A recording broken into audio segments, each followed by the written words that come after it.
Breaking Brown family, I know we did not get together on Monday. I missed y'all. Did you miss me? I want to, first of all, before I do anything, I want to thank the Breaking Brown family that came out, Progressive Baptist Convention in Philly. I want to thank y'all. Y'all showed up. Y'all showed love. I appreciate it. And we had a chance to talk about black wealth. We had a chance to talk about a whole lot of stuff. And I appreciate the support. So for all of you who were there for that, I thank you from the bottom of my heart, or as some of my naysayers would say, the bottom of my dark heart. It's fine. Anyway, for those of you who are watching, please hit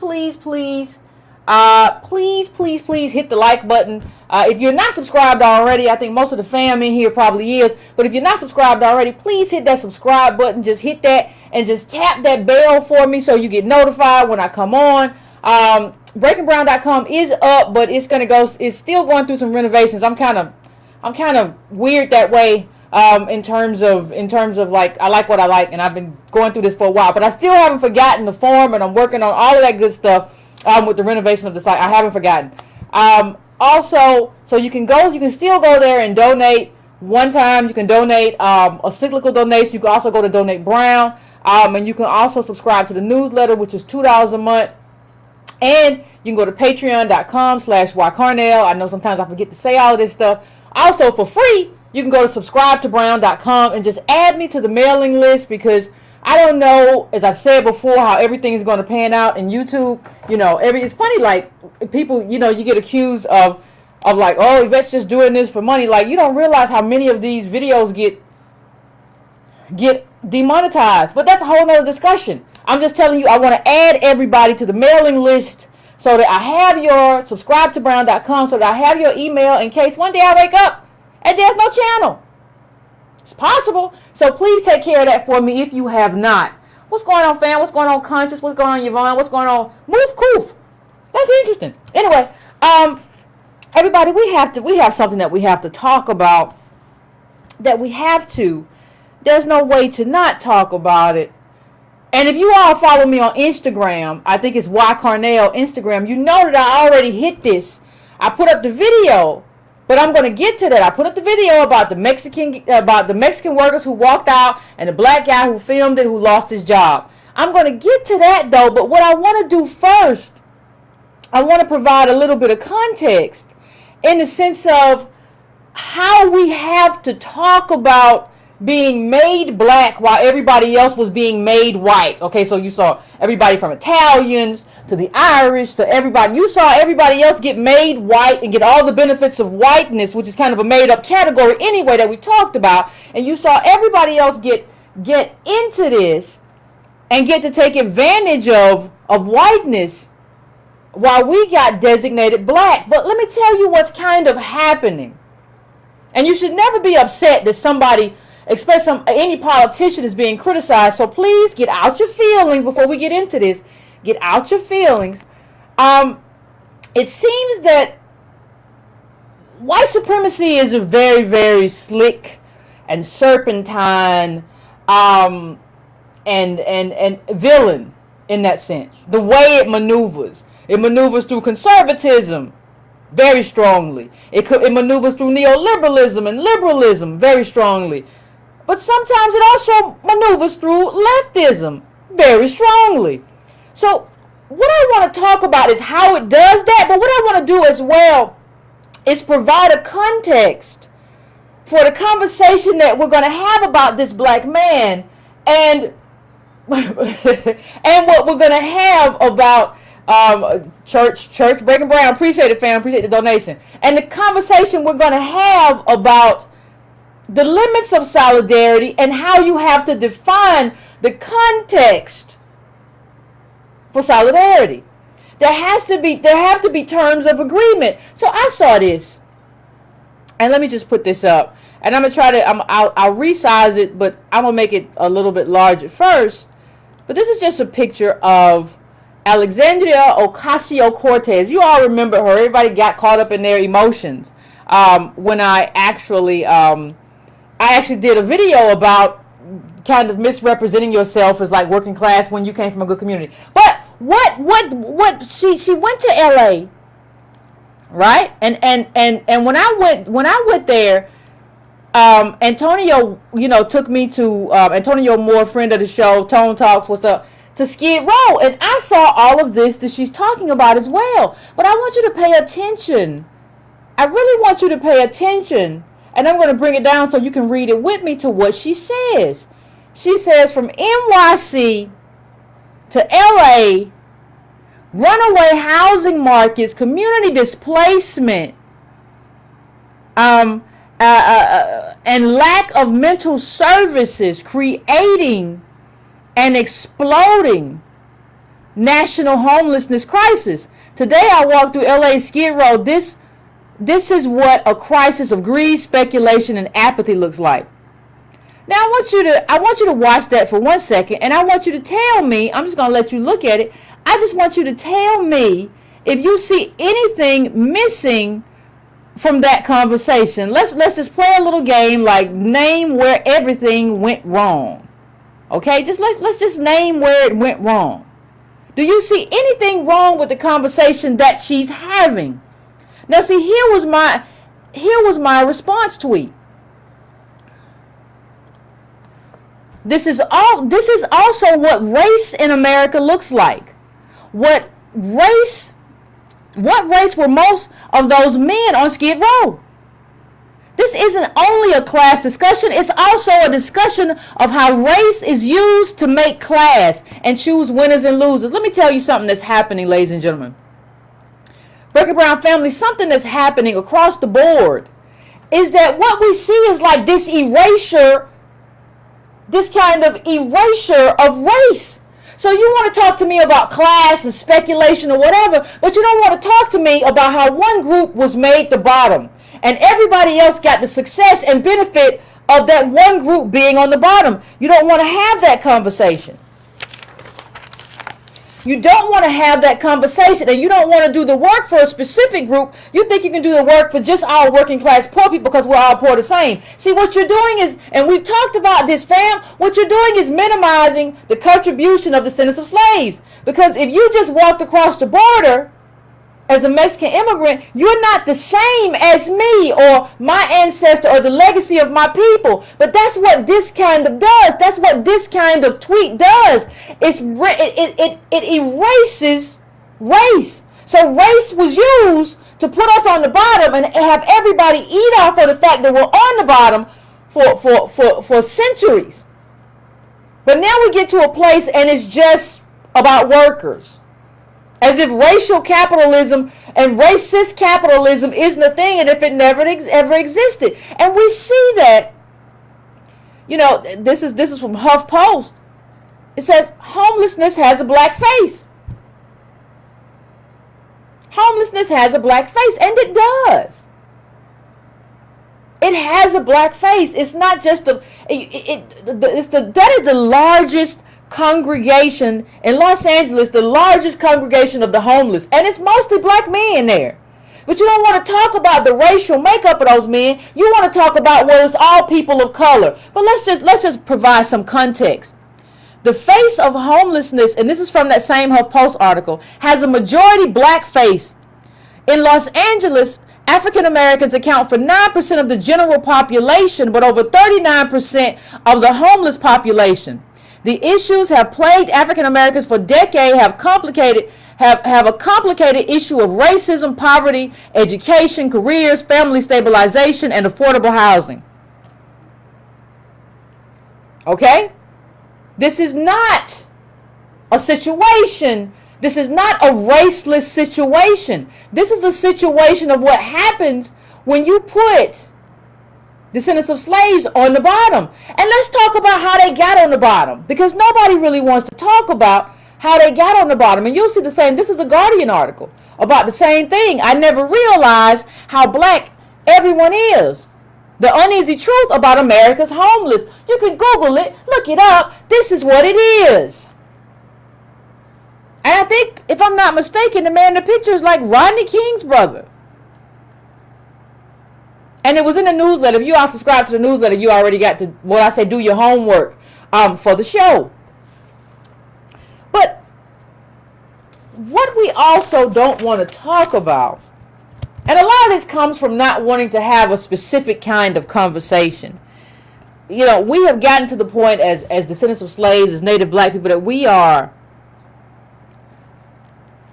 don't want to be confrontational. We don't want to be adversarial. But what I will say to you is that when you're in a fight for your life, you have no choice but to be confrontational. You have no choice but to be adversarial, especially if you're right. See, black working age men are 2% of the city, but they're like 60% of Skid Row in LA. That's what we're looking at. And so for you to go there and not tell that truth is disrespectful and is an erasure of our experience. That is racial what happened. When you talk about the crack epidemic, when you talk about all those years of redlining, when you talk about Reconstruction, when you talk about Jim Crow, you're talking about how those black men got there. That's what you're talking about. You can't go there and then have a raceless conversation about, let's see what we were talking about. We were talking about a crisis of greed and speculation. That's a raceless conversation that does not address how we got to be the bottom for the whole country to be the top. I'm not with having a racist, and let me tell you, we don't want to talk about it, but the other part of having this conversation, nobody wants to have the conversation about how she says people of color. Nobody wants to have a conversation about how those are mostly black men and the role that Latinos, especially Latino men, played in displacing those black men as workers in this country. We don't want to talk about that. We don't want to talk about that. We want to talk about these groups as if they are the same. But here's an interesting article from a few years ago. Low-skilled immigrants, economic burden or boom? And here is an interesting quote for everyone to digest. The U.S.-born workers, it says effect on black workers. The U.S.-born workers most affected by low-skilled immigration are African Americans. Many jobs once held by black Americans are now done by Hispanic immigrants. While black unemployment has reached 13.5% nationwide, again, this was in about, I think, 2014 Washington Post. One study at Harvard found that between 1960 and 2000, a 10% increase in immigrants in various jobs reduced black wages and employment by up to 4%. You know what I want you to do in terms of a solution? You know what I want you to do? I want you to read the asterisk. We talk a lot about when you read these reports on how immigration impacts communities, one of the things that you'll find is that they'll say, well, some groups are disproportionately impacted. And in the asterisk, it'll say African Americans. Now I want to ask you a very important question. I'm going to ask you an important question. It's a very important question. If Ocasio-Cortez is a part of the group that displaced us, how can she represent us? If she is a part of the group that came in and displaced black workers, how then do you expect her to represent black constituents? I've seen her many a times photographed, like 2 times, photographed with people who have, Latinos who are wearing these Latinos are the future shirt. That shirt is very offensive. And if you don't want to, like, you should be very weary of anybody who doesn't want to have a critical conversation about her and what she represents, because it's a necessary conversation. And this is important. The displacement of black workers is important because people say, well, this world is for everybody. No, this is not. That's how those black men get on Skid Row. Because the reason you can see, let me just break something down for you. The reason you can put all these black men in prison at a rate that the world has never seen, that you can cage black men, is because America doesn't require their labor anyway. If America required their labor, there would not be a mass incarceration, because you have to have somebody to work. Black men used to do the orange groves and all this stuff that they say we don't do. We don't want those jobs. It's just not true. So when we talk about solidarity, I want you to keep that in mind as we go to this story about this black man who got fired. When we talk about solidarity, you have to keep in mind all of these aspects that everybody wants to flatten and wash over and just say, well, these are people of color. You have to know enough and understand enough to say, no, something's missing from this conversation. And it's very important. She represents Latinos and is running in a mostly Latino district. So how are we looking at her?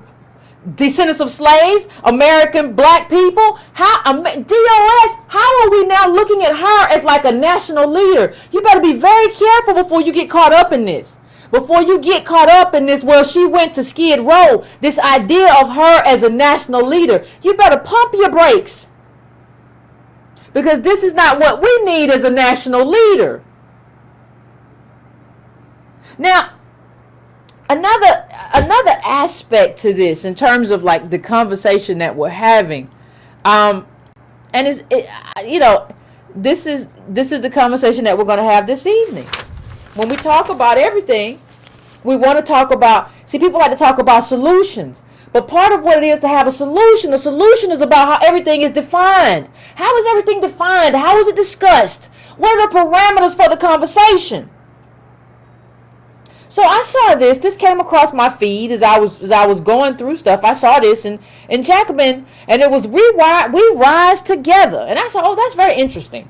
Who's rising and how are we rising together? I want to understand what is happening in this article. So I read the article.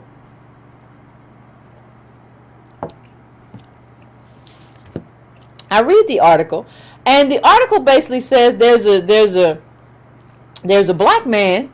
The black man's name is, I think his name is Antoine Dangerfield.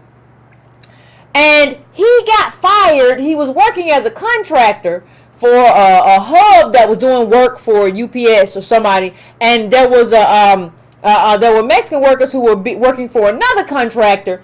And to give you the basis of the story, he said that the Mexican workers were basically kind of being bullied. He said everybody was basically kind of being bullied by this white safety guy or whatever, and he was sending the Mexican workers home. And the Mexican workers went off and said that the Mexican workers said that they had families and they wasn't taking that bull no more. They was all gonna walk out. They was tired of being mistreated. So Antoine gets his camera phone and he starts taping the Mexican workers. And he's like, oh my God, look at them. These amigos ain't playing. They ain't working out. The Mexicans ain't taking it. And he's very impressed by how the Mexicans are sticking together. He takes the video, puts the video online and gets fired. Didn't happen immediately though. He got fired, and they tried to say at first he wasn't fired, but he was fired, and he had to leave, and all of this kind of stuff happened. And it was all very interesting for a number of reasons. First of all, let's just put it that Antoine doesn't have money because he came back and he said, I was coming back to get my check because rent was due. So let's just frame this and understand that this protest was very costly to Mr. Dangerfield, the black man who taped it and got fired for taping it. It was a very costly protest for him. And we should also maintain that the Mexican workers said they were tired of getting sent home by this boss who was mistreating them. And they said part of the reason for that, they didn't want to keep getting sent home, is because they had families to feed. Now understand that Antoine Dangerfield also has a son. He moved back to where he got fired from to take care of his son. Now I want you to stop and just pause right there a minute with me. The Mexicans stood up for their ability to feed their child and their families. They said, we can't keep going without pay. We have to feed our families, and this is why we're standing up. Antoine got fired and is no longer able, and we'll get to the GoFundMe in a minute, was no longer able to provide for his son in terms of having gainful employment. So I'm saying this slow, and I'm trying to, because I want you to understand that in this scenario,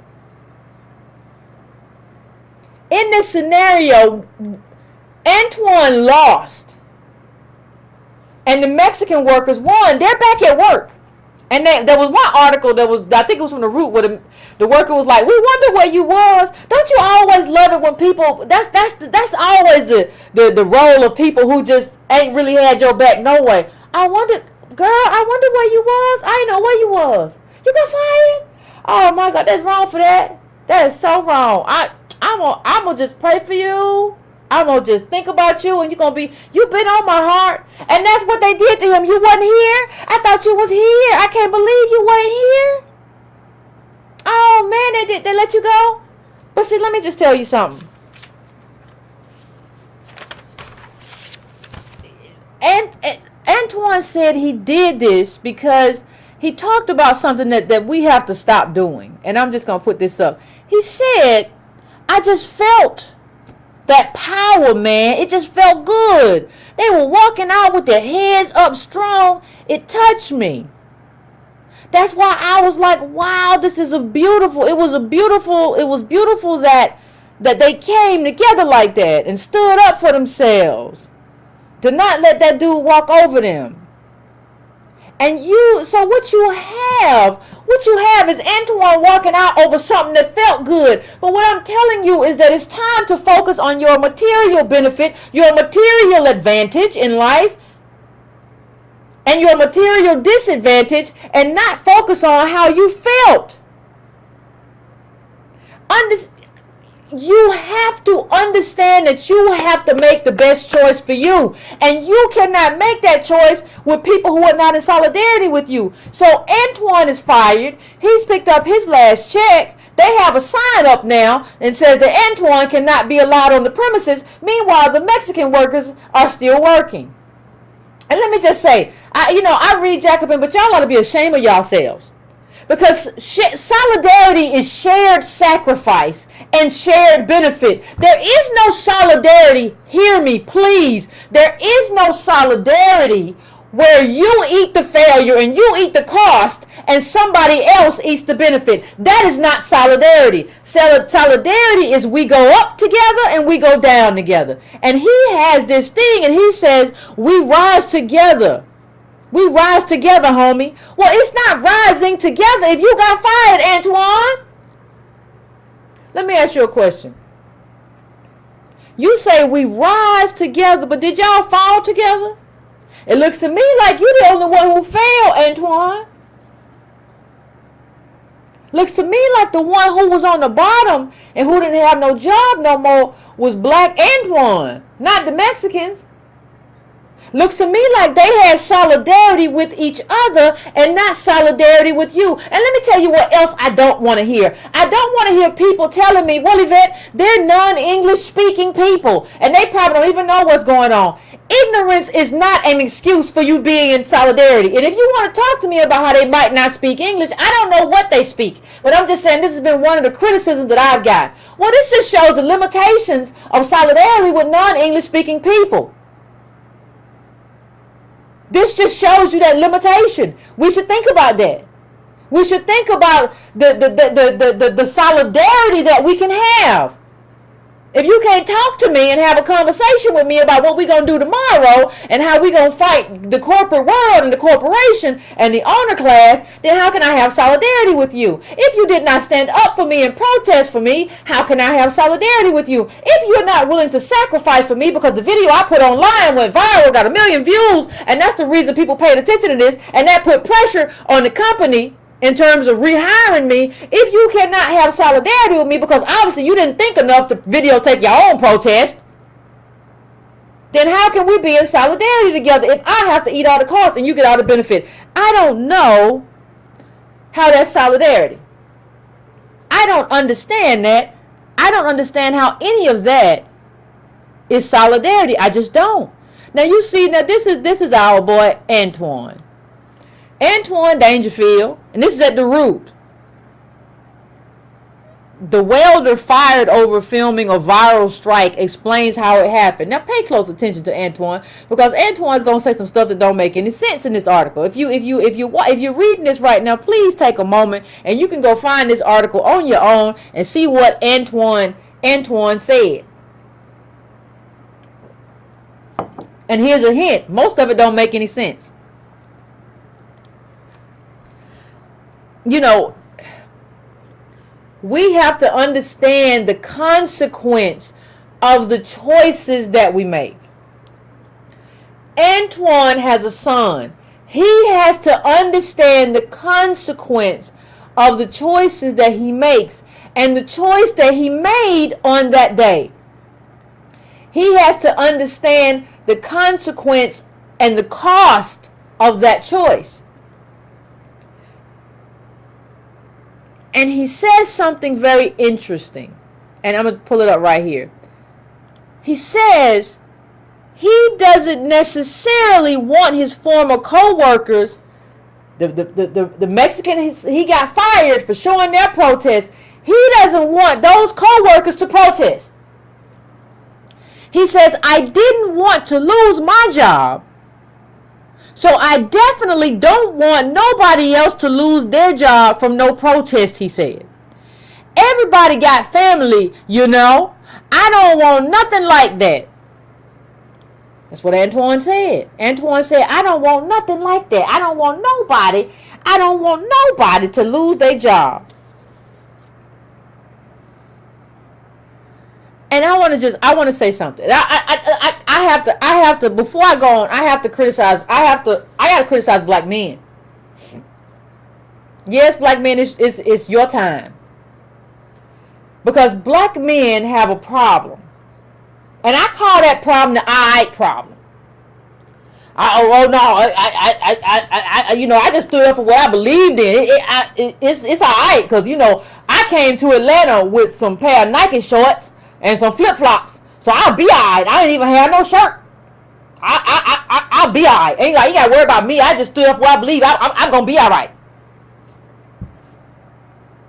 You know, when I came to Chicago, I had 3 wheels, and I used my foot for the 4th wheel. And I came to Chicago, and I was alright, and I'm gonna be alright. You know, I was locked up for 4 years, and eventually I got off for a crime I didn't commit, and I can't find no job, but sometimes I sell celery in the China market, and I'm gonna be alright. I got news for you, black men. You ain't alright. And you ain't been alright for a long time. All this, I'm gonna be alright so I can sacrifice myself to save everybody else. Ain't about time you let that go. Ain't about time that you stop being Captain Save Everybody Except Myself. Because what you did, understand what Antoine did. Antoine put the families, he put the Mexican children, the children of the Mexican workers above his own children. He put those children above his own children, said, I don't want you to protest, but I got fired. So I don't want your family and your kids to lose their bread, but I'm all right with my kids losing their bread. That's what he said. That's what he said. That's like, you got to be able to drill it down to understand. That's the basis of what he said. He said he said his kid, because he just got to go fund me recently. He said he basically said, my kid might not eat, but I don't want your kid not to have to eat. No, solidarity means we all eat or nobody eats. That's solidarity. That's what it is.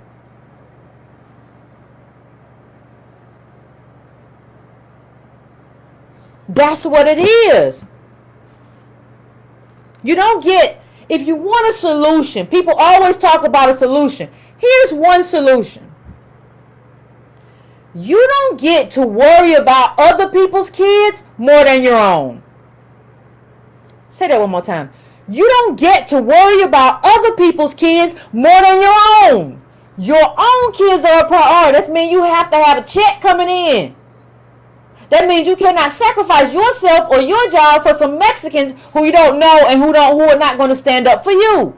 And stop telling me, oh, Yvette, you don't know, they might have stood up for him. Well, it should have been in the article then. Somebody should have fleshed that out. And Jacobin should have used that opportunity to call those Mexican workers out and say, now it's time to stand up for Antoine. And the fact that you didn't do that, the fact that all you did was go back later and say, guess what? A GoFundMe has been set up for Antoine. It's not good enough. You all talk about, let me tell you, all these, I read all the leftist stuff. Everybody talks about all this stuff. They go back in history and historical and talk about how you have to stand together and be together and do stuff together. And they talk all this smack all the time about, well, Yvette, are you a student of the Frankfurt School? Yvette, you don't know enough about the Frankfurt School. The Frankfurt School really teaches you how to stand together as a group. And well, what has happened? Okay, well, where's all that in this? What happened to him?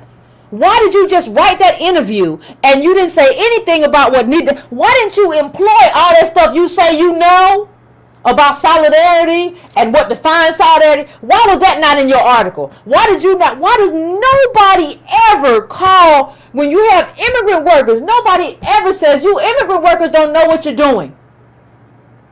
You immigrant workers are too concerned with survival and you're not nearly concerned enough about solidarity. And that's not good for our politics. Nobody wants to tell the truth.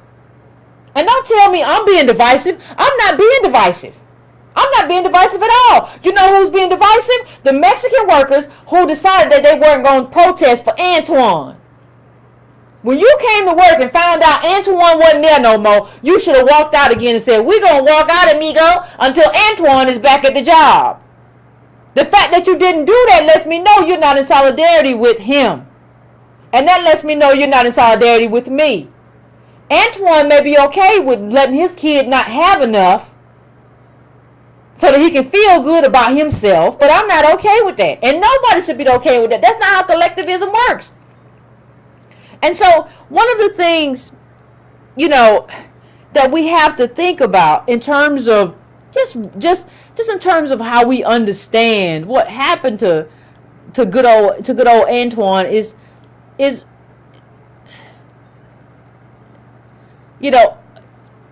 of all, understand that this all happened because of a translation debate. One of the Mexican didn't want to translate.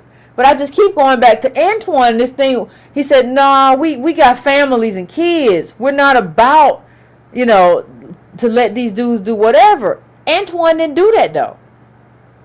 You have to understand that he didn't do that. So we're going to the next part. But you really have to understand part of the problem here, right? That's what it is. And so we're here. And we're talking about it. And we need a call to action. But it's real hard to have a call to action when you got Antoine himself saying, I don't want nobody else to get in trouble. Listen, you can't understand something. You cannot have any kind of solidarity. Please understand me, black people. If you care more about other people than you care about yourself, there is no solidarity when you care more about other people and their families than you care about yourself and your family and whether or not your family eats. There is no solidarity in that. You have to somehow I don't know how you do it, but you have to build some kind of self-interest within yourself. You have to build some kind of self-interest for your group. You have to think, how does this affect my group? How does this affect my family? You have to do that. There's no choice. Now, if you don't have some sort of union, and this goes to the importance of unions, if you don't have some type of union and some type of agreement within the union, that you all gonna do it together. That's the importance of a union. Like, let me just see if I got this chart. That is the importance of a union. When we talk about unions, look at this chart.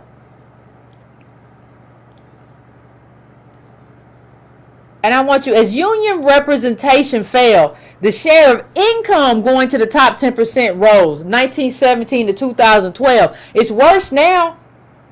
But look at that red line, share of income going to the top 10%, and that blue line, share of union membership for all workers. Understand that not having unions gave them full permission to steal. And unions determine the terms of agreement for solidarity. You need unions because you need something to come in and determine what the terms are going to be. Now, people will say to me, and they have, well, Yvette, unions have a history of racism. I don't know any entity in the United States of America that does not have a history of racism and racist behavior. Not one. But that still gives us an organization to come to and do that. That still gives us that. And so what we have, and it's very interesting. It's all very interesting. You know, you have Antoine saying, well, you know, at the end of the video, and it's on my Instagram, go check it out. At the end of the video, Antoine says something to the effect of, and you can find it online too, well, you know, this is what black workers need to do. We need to show this kind of solidarity. And I'm just like, at that point, I just wanted to take my phone and just like throw it across the room. Because Antoine, you are the impediment to that. Because you don't understand your group. We can't do that as a group as long as you're getting fired for Mexicans. We can't do that. There is no delineation.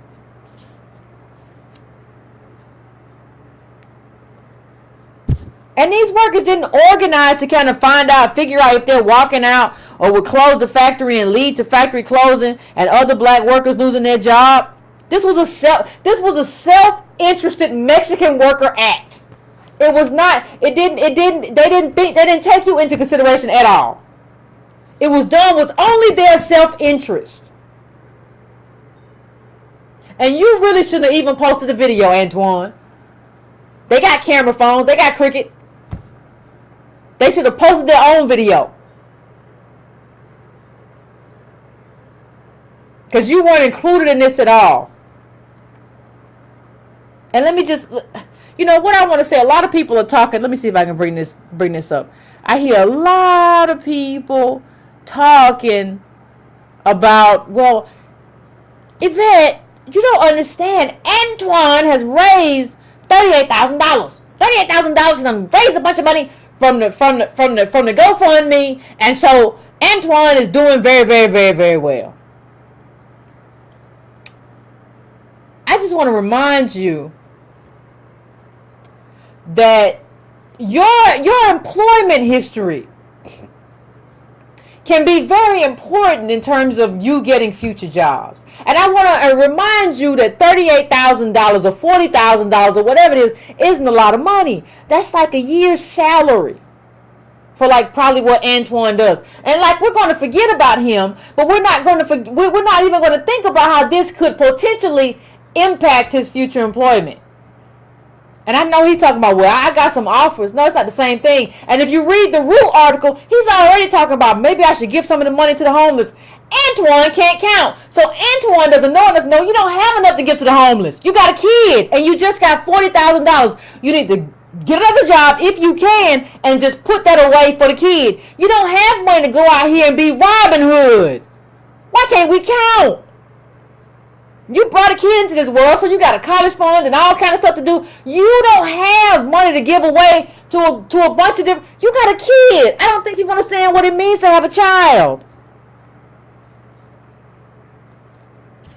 I don't don't think anybody understands. And I don't think anybody understands how this can potentially follow Antoine.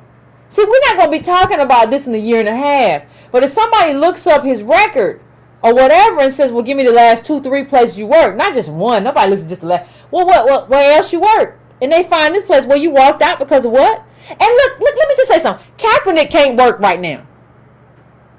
A decent quarterback can't work right now. How do I know this guy isn't going to get blackballed? See, that's why you have a collective action to bring him back to work. And then what's the cost? Why should we, as regular people who we didn't do anything wrong, pay the cost for Antoine when the real cost should be paid by the corporation that he worked for? That's where collective action gets into play. We need to call the ownership class into the room and say, you got to rehire this person. That's what the Mexicans were supposed to do. You got to rehire Antoine. We ain't coming back to work until you rehire Antoine. But you want to take all the cost away from the corporate bad actor and put it on the regular people and have charity do the work. Charity cannot do the work. I don't care if you're talking about paying for insulin or giving Antoine some money. And we're not the ones responsible. I bet you that corporation makes a whole bunch of money that they could have given Antoine or just given him his job back. That's what we were supposed to do. That's what Jacobin was supposed to do. They have a magazine that's national. That should have been a call to action. Look, it's time to teach the Mexican workers that when they be here, being here means that you got to be in solidarity. Being here, you got to know about the labor movement. Being here means that you got to know how to do your work. Being here means that you got to know how to pay the cost for your life. I don't care if you can't speak English. I don't care. You got to figure it out. It's not my problem. You better go to a night class or something. You better figure it out. You don't get to just be made excuses. You don't get to just be ignorant. You don't get to be irresponsible because you don't speak the English, but I got to be responsible for everything that happens in my life. You're not special. Just got here. You better act like you understand. People don't hold them to any kind of standards. Well, they don't know. They don't understand. They come from a third world. I don't care. I don't care. None of that matters to me. You either get your politics together or once you get back across the border. Either you're going to be a part of this labor movement or you're not. And if you're not, I don't need you here. I need you back wherever you came from if you can't be a part of what I need you a part of. If you can't be a part of getting Antoine his job back, and Antoine crazy, somebody don't need his job back, he got a kid. Jesus Christ. I don't understand what people are doing. You plan a walkout, and people say, well, they work for two different hubs. No, that's not it. You plan a walkout with the people who you consider to be a part of your group. The reason you didn't include Antoine and any of the other black people is because you know they're not a part of your group. And that's why you didn't include Antoine. And Antoine don't know enough to know that, but I do. I know you didn't choose him because you know he's not a part of your group. And you chose your group, which means not choosing Antoine. It's just, the way that we deal with this, the way that we have no self-interest is just almost flabbergasting to me. And let me just say something else. I see people who are like, well, Yvette, you just being like Trump. Understand something. The pie around the world is getting smaller. And everybody knows it except us. You see this all around the world. Trump isn't the only one who wants to build a wall. These European nations already did. Pack your bags. Italy's new interior minister talks tough on migrants. A battle over migration is threatening to topple Angela Merkel. See, what you have to understand is that when the pie gets smaller, and it is like nobody's going up, everybody's in decline, and the countries are in decline. Everybody knows that like jobs are being mechanized and the pie is getting smaller. People want to keep the pie. We're the only ones saying, come on in. You don't even got to have no solidarity with us or nothing. We'll just accept you as is. Antoine's willingly unemployed. He didn't know when he left that job he's going to get anything from GoFundMe. He didn't know anything. And regardless of whether or not, like this Like, we don't understand that charity is not solidarity, and it still makes him very unstable. This makes him less stable than he was before. I mean, did he have health insurance with the old job? Does he have health insurance now? We don't really think through the consequences. And he didn't think through the consequences either. And you have to force immigrants to learn. Like, those who are here, they got to learn. You don't get to just pat them on the head like they're babies and just like, well, he don't understand. I don't care. He don't get to be irresponsible and not accept me into the group. Really, he shouldn't even be in charge of the group. You just got here. You don't know enough American history to be in charge of the group. And it just makes no sense. I don't think we understand a lot. And we don't understand how important Junior are. We don't understand how what Antoine did was very detrimental to not only him, but his family. His son, who he said he moved back to be close to his son, only to quit his job and not know whether or not he was going to be able to take care of his son. These are all problematic. I don't think we understand how problematic these things are. And listen, Antoine, if you're watching, email me at editor@breakingbrown.com. I would love to do an interview with you, and and we can have a conversation about what was going on in your mind, and we can just hash it out, and have a conversation. I would love to have a conversation. I think it would be beneficial for black politics. So if you all know him or whatever, let's have a conversation, because this is problematic. Like, the inability of black people to understand that, like, being Antoine is Skid Row. We just talked about Skid Row. But being Antoine and being displaced from your job is what leads to Skid Row.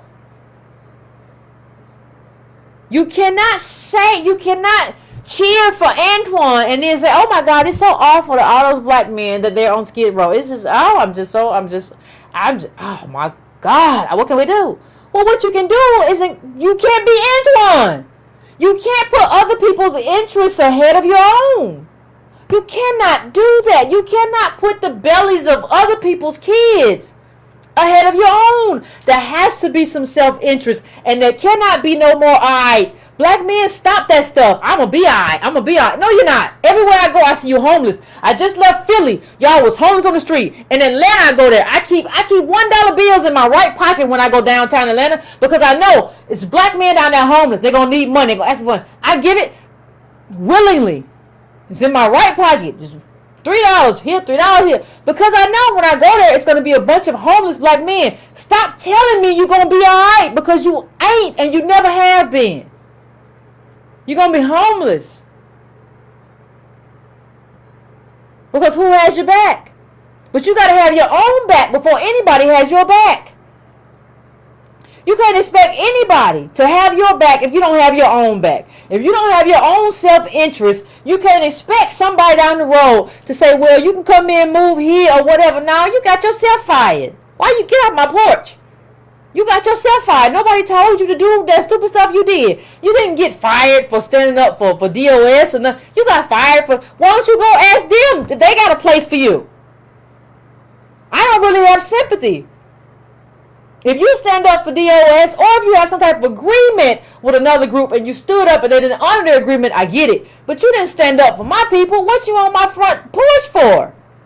I will get the water hose quick. You shouldn't be here. No, you need to go ask them. You stood up for them. Go ask them. You can't make me bear the cost. Now you want to make the rest of your family bear the cost, right? You want to make me bear the cost. You want to make your mama, your auntie, your sister, your cousin Jebub, a Junebug. You want to make everybody else bear the cost because you stood up for the Mexicans at work.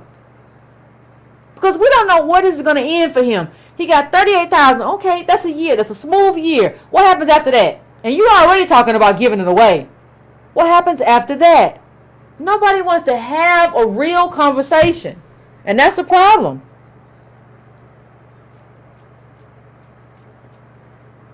That's a problem. So I'm going to You know, you can't put, like what I said, like I said, you can't put people outside of your own tribe ahead of your tribe. It's just not gonna work. And DOS is your tribe. You can't put nobody ahead of that. See, we have to draw lines of demarcation. We have to have boundaries. Doesn't mean that we can't negotiate. It just means that there have to be terms of the negotiation. That's what unions are for. We have to have terms in this agreement. That's what it's for. We have to have that.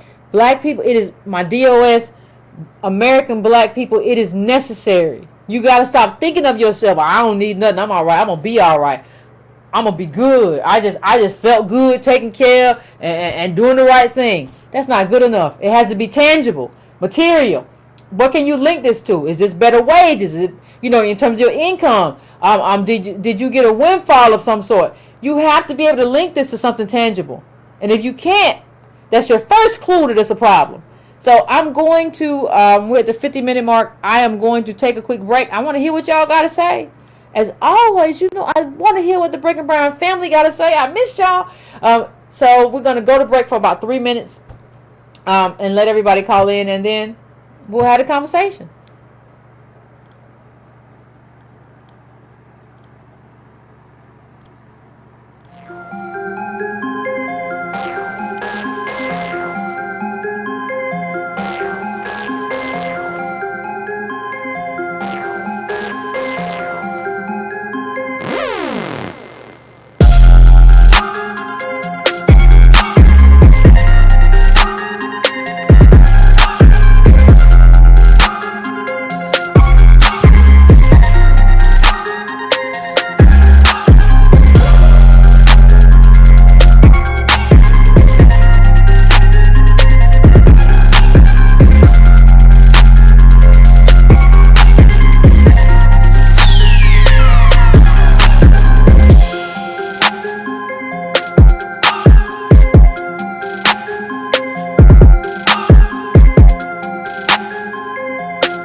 I am going to go to the first caller right now. I'm going to go to 414. 414, what's your name, where you calling from, and what's on your mind? Hello? Hey, 414, what's going on? What's your name, where you calling from, and what's on your mind? This is Quentin, and I'm calling from Milwaukee. Okay, Milwaukee. What's going on there? Yvette, I don't know where to start. I honestly don't know where to start, but I got two stories that I just want to talk to you about tonight. And, you know, I'm going to just start by saying that Milwaukee is a hellhole for black men. It really is. It is like a hellhole down here. And, you know, for instance, tonight my nephew was at a temp service, you know, and the temp service is generally, it's basically temp, you know, it's not nothing that's long term. But tonight's discussion that you're having on your show, it goes to this, what I'm about to say, because he called my dad, because my dad was the one who dropped off, so he called him to come pick him back up, and my dad was like, you know, why, what's going on? He said, you know, Granddad, do you know they chose all the Mexicans to work tonight and told all the black people basically to send them back home? I'm not surprised this happened in Chicago right now. Yeah. You know, and I'm like, what type of craziness is going on? You know, like, it's sad and it's depressing, and, you know, it's unbelievable that stuff like that is going on. But maybe it's because they're going to pay them lower and they know they're going to accept it. I don't know what it is, but, you know. So that was that story. But then also, you know, I'm 23 years old and I'm in college and things like that. And I'm basically living off of school loans, you know, because it's so hard to find a decent job in Milwaukee, you know, like that can keep a livable wage going, that can keep you going, you know. And it's like, I have an associate's degree as well, and, you know, these jobs, they really aren't trying to hire you in Milwaukee. People are leaving this city left and right. You know, and it's depressing. Like, you know, what do? You know, besides constantly keep saying, "Oh, it's gonna get better." You know, and you just got to understand that yourself. Like, black men, we got to stop with that crazy talk about "I'ma be alright," because really, it's not, the system not set up for us to be alright. It's really not set up. Like right now, at this point in time, it's not set up for us to be alright. And we gotta change that mentality that it's our fault. We gotta stop thinking that we did this by our individual selves, because it's not the case, you know. And I think I told you this last week, but like, I really, Yvette, I'm telling you, we can set some stuff up. I would love to see you come to Milwaukee, because like, man, I'm telling you, people would love to hear you and see what you should, where we should move, because, you know, there's a lot of black politicians that's running, that's trying to become governor for Wisconsin, and lieutenant governor. Both of the men are black. You know, we got a lot of black people. Oh, I love to come. To make sure. I love to come. Yeah, I'm like, because I know Yvette, you'll set it straight. You'll be like, look, this is what we as descendants of slaves need, and this is what we're going to accept and what we're not going to accept, you know. And Yvette, one day, can you run for governor? I would move to the state that you would run for governor. Why do they run me out of here? It'd be Confederate flags chasing me all up Highway 285 if I ran for governor of the state. But listen, you know. Yeah, you know, and I don't want to keep you any longer, but like, I just wanted to get that off my chest. It's like, you know, because it's Milwaukee, you know, we got like a huge crisis of crime going on here. And, you know, I don't condone my people doing, you know, selling drugs and doing stuff like that. I don't condone that, but I can see why people do it. Like, but let me stop you. Let me stop you for a second, fam. The majority of housing, when you talk about Wisconsin, it's for black people, for DOS. The majority is Section 8 and prisons. That's where you live. The majority of housing for your people, where you live in Wisconsin, is Section 8 and prisons. That's where the majority of Negroes where you are live. Like, this is, I don't think people understand that this community, like, our group is in total collapse. And it's not about running here or running there. We're in collapse everywhere. Yeah, that's true.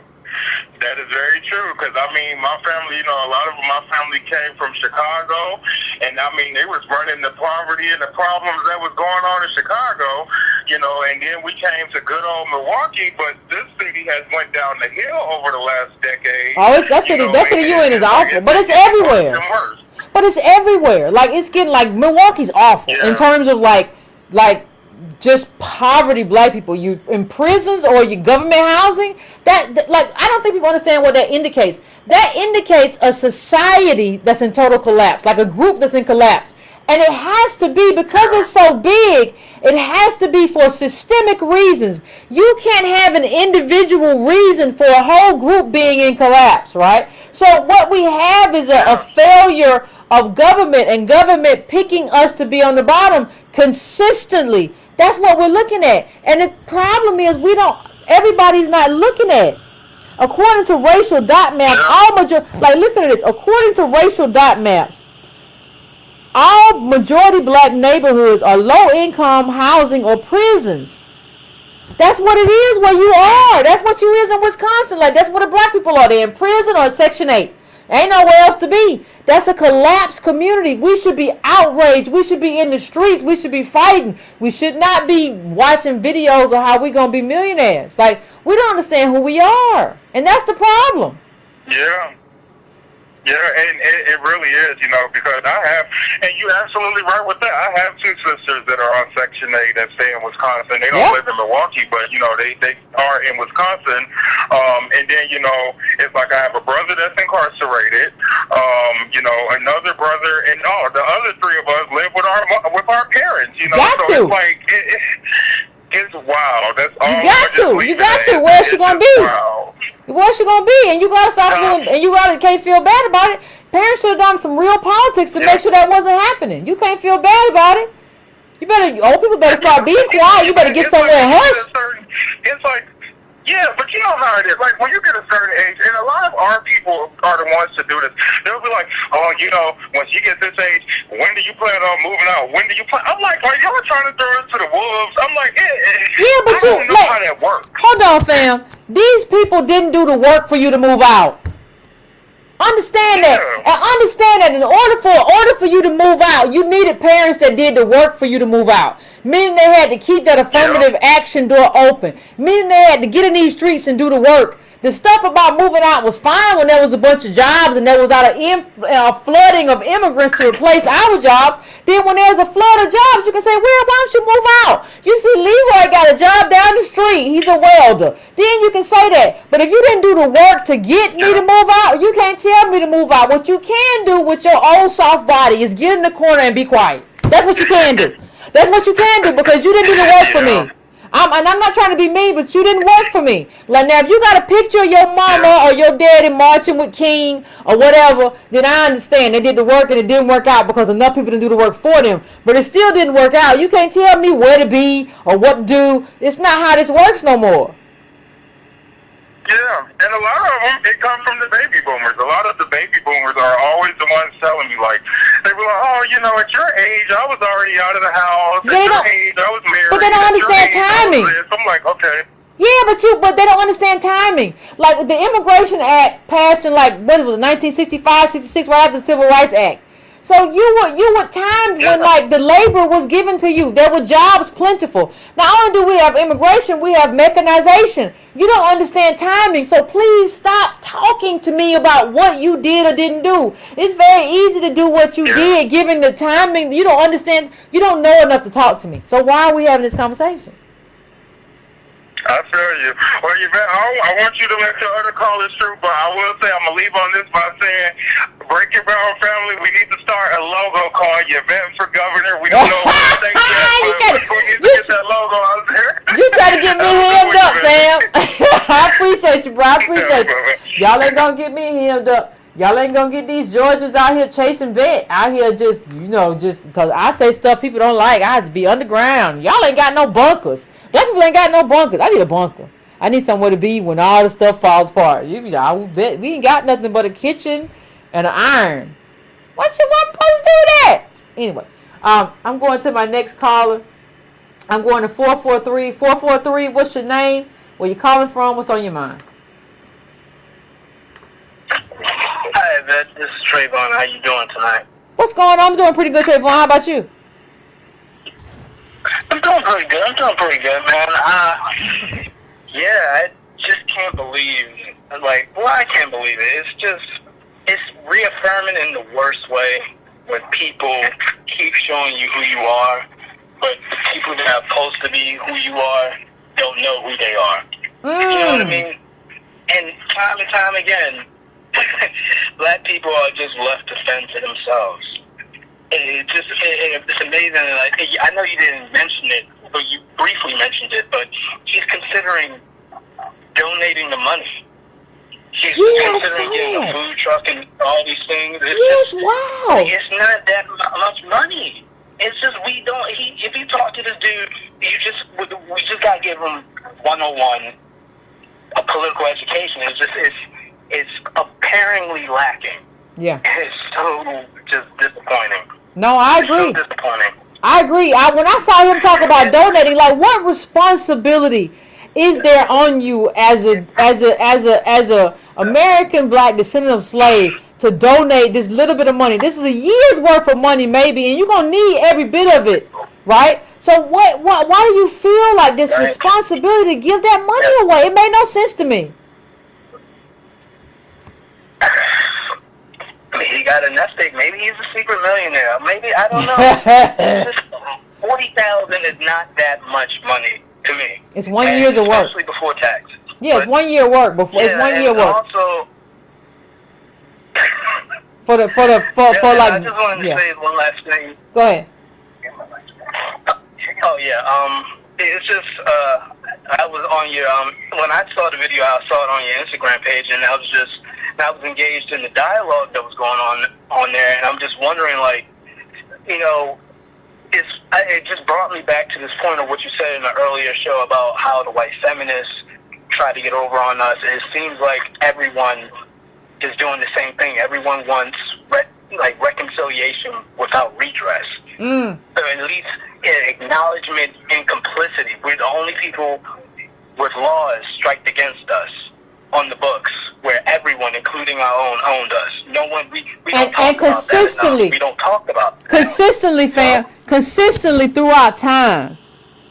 Consistently. And did you read the Vox article about the DACA recipients trying to use the 1866 Civil Rights Act? I didn't see it. I didn't see that.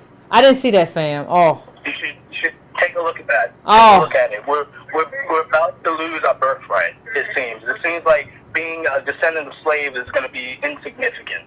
If they win on this case, it just seems like, to me, it's going to set a precedent that we're not a group. We're not a specific group of people. We're just going to be forever confused and lost. Maybe that's my fears. I think you're right. If other groups are able, see, we should have this set up. No, you don't. You leave our slave laws alone. Those are built for us, and we haven't even been able to advantage them. No, you're right. Like how do we not do it? And that's what I was talking about in terms of the Byron Allen lawsuit that he used the slave law. And everybody's like, well, his wife, why? I don't care. I'm thinking about how these laws that were our laws can be used to benefit us, but everybody got caught up in something different. I was thinking of a whole big grand scheme of things, but we don't even want to use our laws to benefit us. Now DACA people Mexicans come across the border can say Hondurans, everybody, Guatemalans, everybody can use our slave laws, and we don't even see that, like, what this means in terms of like them being us and replacing us. It's absolutely insane. But if you're intersectional, everything will work itself out, right? Well, all the groups, and the groups is the groups, and the groups is the groups. We'll just keep talking about it and do nothing. Reconciliation without redress. That's what I was told, right? Yeah, reconciliation without redress. You got it, fam. That's what it is. Thank you, Yvette. Thank you for all that you do. I appreciate you. And thank you, Brigham Brown family. Good night. Appreciate you, fam. Like, what you have to understand is that when you don't have any wealth, we'll call not having wealth wealthless. When you don't have any wealth, you can't count. And see, that's why when people say, well, Yvette, why you keep talking about counting? Because we can't count because we never had no money. So if you can't count because you've never had any money, I've never had any money, I don't know nobody in there really had any money, when we don't have any money, you have to understand that you can't count. So you be just like, I'm gonna be giving money away to people and stuff, and homeless people. I got 40,000. You don't really understand that you don't have anything, and that's why he's giving away. That's why he's giving it away. Remember, I gave y'all the story about a friend last week who was giving the money back to the daddy or whatever. Remember that? Like, that's what it is. You can't count. Like, you can't see that you're in debt and you have other problems.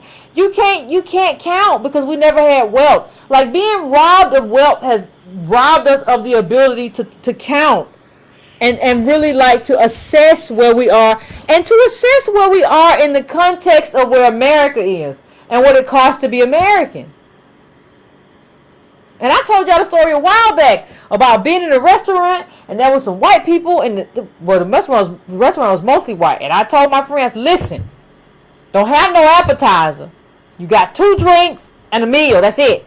But we sitting next to, and that's my friend because it's your birthday. Fine, I'll buy you dinner. But don't go going crazy because I can't. Listen, that's it.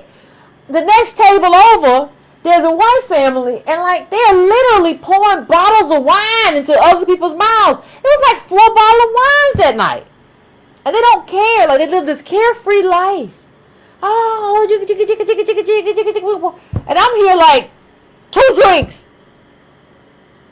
That's what it is. And see, we can't count, like, because we don't have, see, part of the problem that we deal with, you know, fam, is that we don't have access to white people. We don't get to sit in their circle and just kind of be like, what are y'all doing? What are y'all paying for? What are y'all buying? How are y'all living? Because they don't, you saw the study I put up a while back. White people don't have black friends. So we don't get to see, if we really saw how they get to live, we'd be outraged. Wait a minute. You pouring a $70 bottle of wine down his throat because it's his birthday? And then y'all got 2 other bottles of wine at the table, and it's nothing to you. You're not even going to think about that tomorrow. So I said, they were saying, all night. And I was like, don't you order another glass. We friends and we good, but I brought you to dinner. That's it. I should have just made you some lentils at the house. We don't get to see it. So that's why we don't understand it. So I'm going to the next caller. I'm going to 773. What's your name? Where you calling from? What's on your mind? Yvette, how you doing? This is Brian Self, a.k.a. Boomer Hook. Oh, Boomer Hook, what's going on? What's on your mind today? Good. Calling from Chicago. Okay. Hey, I kind of, this is going to be my first time ever disagreeing with you. Go ahead, though. Because... And I want people to know I am not opposed to disagreement. I am not opposed to disagreement as long as people, you know, coherently express their disagreement. I'm not opposed to it at all. So go ahead, fam. It's all good. I feel like he, I know why he did it. I think what he did is stupid. It would have been stupid in the 80s, but in 2018, what he did made perfectly sense because he's trying to come up.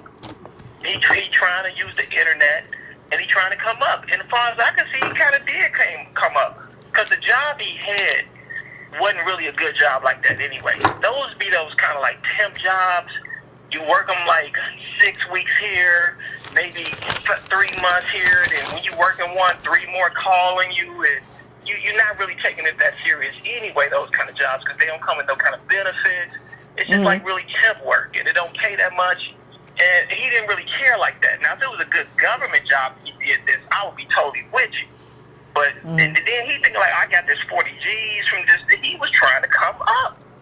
You know, he thinking, man, I donate this money. They think I'm some type of humanitarian. They put me on BET or something, or they give me some type of some internet exposure. I can try to parlay that into something else and to get my little talk show going. And you know, people be trying to come up on this internet thing, and he got 40 grand out of it. Yeah, he did, but let me ask you a question. Let me ask you a question. You can go on, but let me just ask you one question while you go on to the second part.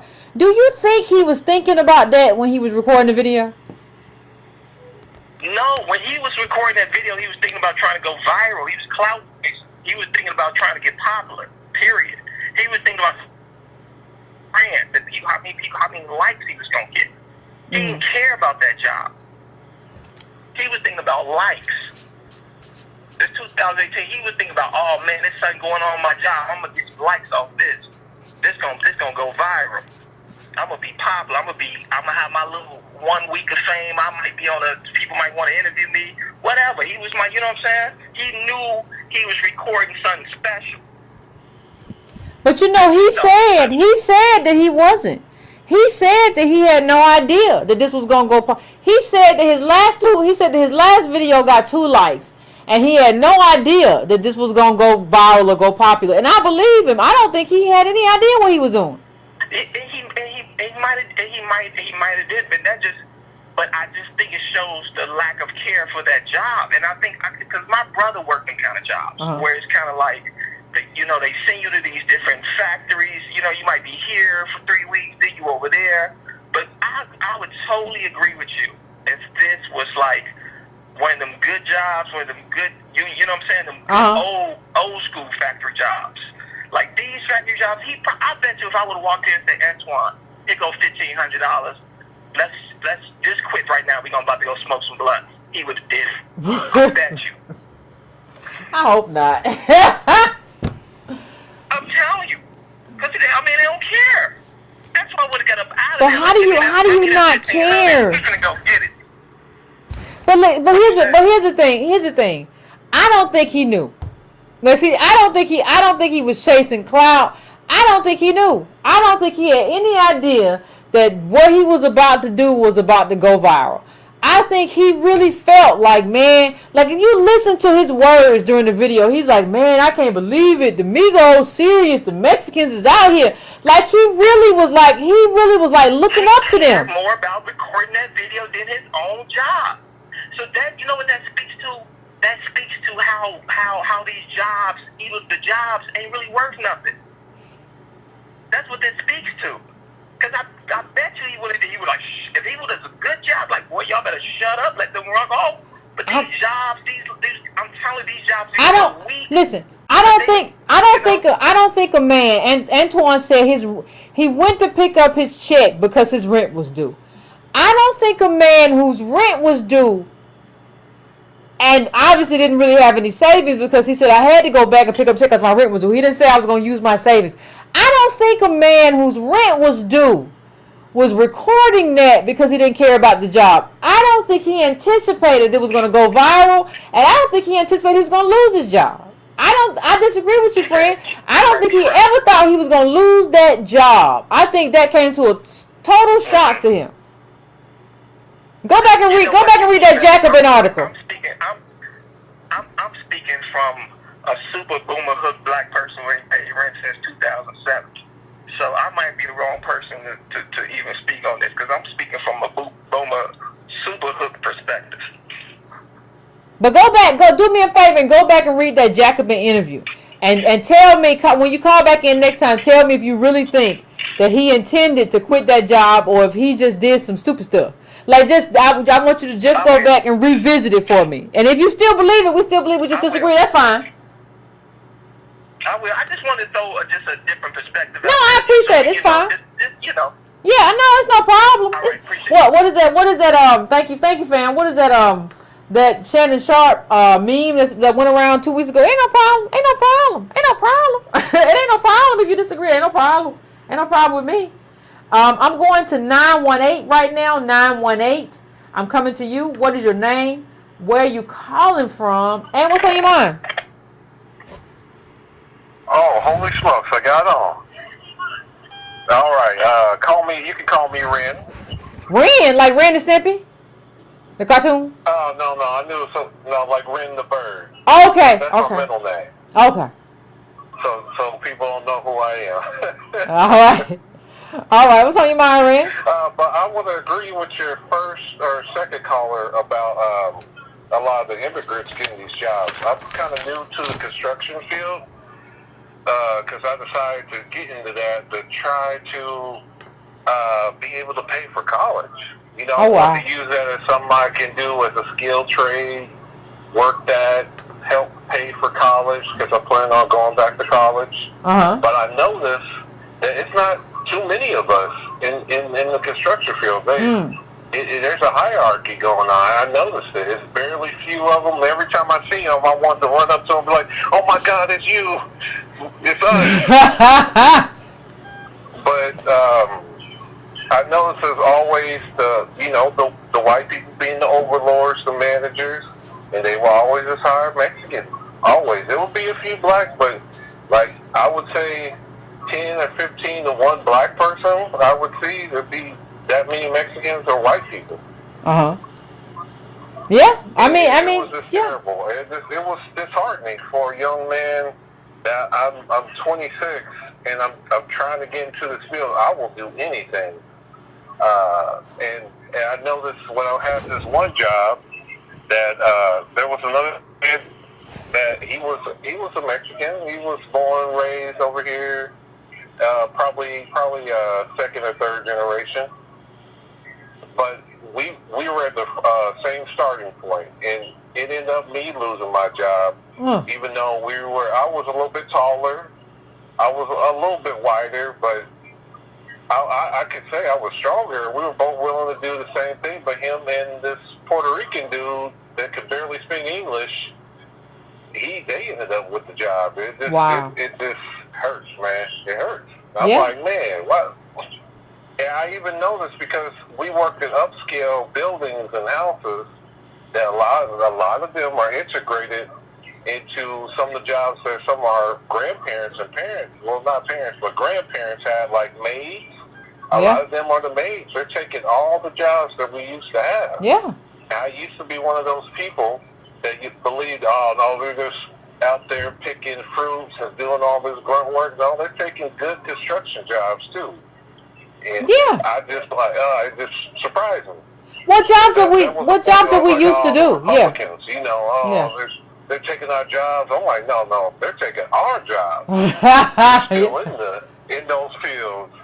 But you know what? They may not hire white people too. But you know what? Somebody told me, like, we used to do all those jobs. People say, well, black people won't do those jobs. No, we won't do those jobs for $8 an hour because we're Americans, and Americans need to be paid American wages. So, leave me alone with that.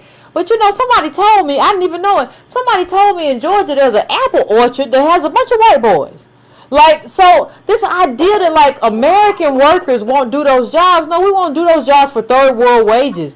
And we shouldn't be required to do those jobs for third world because we're first world people. So like, but we used to do all of the jobs, everything from like maids to like working the orange groves. We used to do all of that. So this whole idea that like, even what was his name? Vicente Fox, the former president of Mexico, said, well, even the blacks won't do this. First of all, you're a racist, but it's even the black stuff. But we will and we have. Right? We will and we have. Like, what are you talking about? And nobody says like, well, he's a liar and I don't care about him. No, we will and we have. But we need American wages because we need to be stable in the richest country in the world. Right. And I'm not really even mad at Mexican people. They're coming over here trying to survive and thrive and do all that. I'm more upset that none of the white employers get really heat over this. Yeah. I mean, it's supposed to be America first, right? And a lot of these people, they're conservatives that'll probably, agree with some of that rhetoric that we hear from that side about immigrants taking our job, but they benefit. Yeah. No, we don't really. Well, black people don't really want to ever say America first because we feel like I ain't American. This country never done enough for me. You still American, like, and you need American jobs for as long as they last. You need American jobs, but we don't really understand like how we are entrenched in this country, how we built this country. Like we don't really understand it. We don't own it. We have this fantasy that we're gonna go back to Africa. Most 99.9% never will, but it's this fantasy that just like persists. So we won't operate in this country because we feel like eventually I'm gonna be in Ghana. No, you're gonna live and die in Detroit, Chicago, New York, Atlanta, Memphis, Mississippi. You're gonna live and die in these places. You're not going nowhere for the most part. So hush. And you couldn't live there if you did. I wish I could do, Carla? I wish I could take all these people with this back to Africa stuff. I'm going to give you a year's worth of salary or whatever you were making in this country. in America. Like if you were making 35, I want to give you 35. If you were making 70, I want to give you 70 for 1 year. Now you have to abdicate your American citizenship. I'm gonna give you $70,000 or whatever you were making last year. You abdicate your American citizenship and you go to the African country of your choice.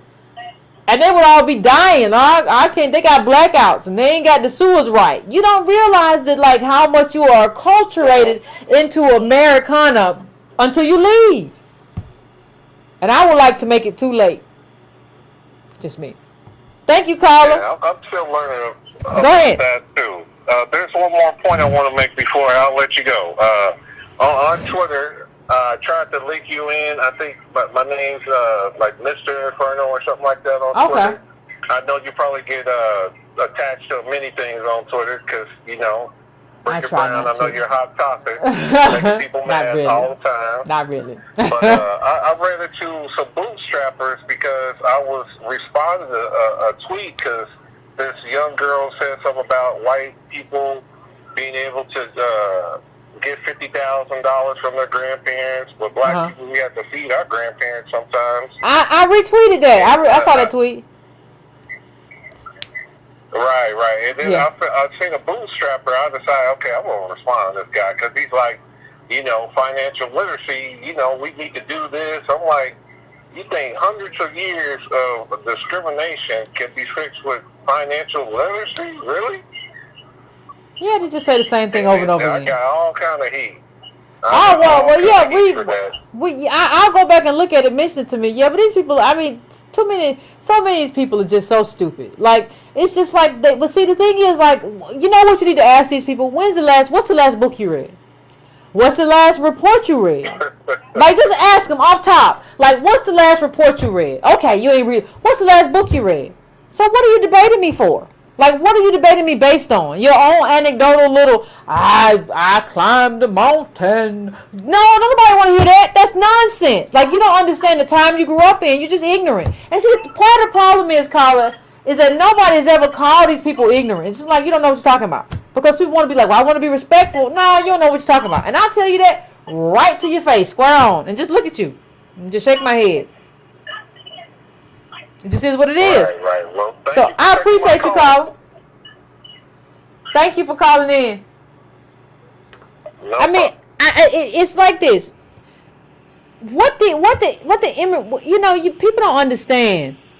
When you talk about the minimum wage in Mexico,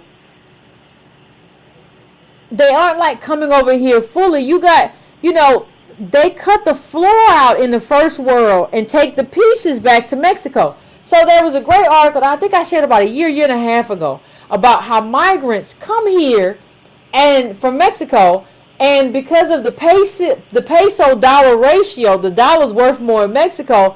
They can actually take the dollar from this country, go home and use that dollar to actually build a restaurant or a ranch or stuff that we could never afford to do here. Like there was a story in that, I think it was Washington Post article about a Mexican migrant who came here, saved $8,000, used that $8,000 to start a cafe in Mexico. So you cut the floor out here because you only need a little bit. We need a lot because we don't got nowhere to go. You only need a little bit though. So you cut out the floor, go back to Mexico, use that to become middle class, upper middle class in Mexico, and we stuck here, but you get to cut out the floor here. See, the thing is, this is a very complicated conversation. A porcelain crown is $1,700. $1,700, and I know because I gotta go get a crown. Y'all know I always talked about my cracked tooth, but I got one cracked tooth fixed. I got another one. I don't know what I eat on, but it's $1,700 here. It's only $300 in Mexico to give you the context of like the cost and like how they benefit from being here but being able to go home. But nobody really wants to have that conversation. They want to have this kind of poor Mexican. They come from a third world conversation, and not even the conversation of like a lot of them ain't going to stay here. They're going to use that money to go home and build a life and build a middle class life and build a house and everything that looks much better than anything that we've lived. It forces us to like compete against third worlders, which is a problem. I don't want to compete against third worlders in a first world country, especially since my ancestors built it. That's a problem. And so we don't see it in that kind of context. And our inability to see that is also a problem. So I'm going to 708. 708, I'm coming to you. 708, what is your name and where you calling from? And what's on your mind? Hey, Yvette, this is Robert. What's going on? This is George. Yeah, how you doing? I'm all right. Long time no talk. Hey, this is your Okada driving friend.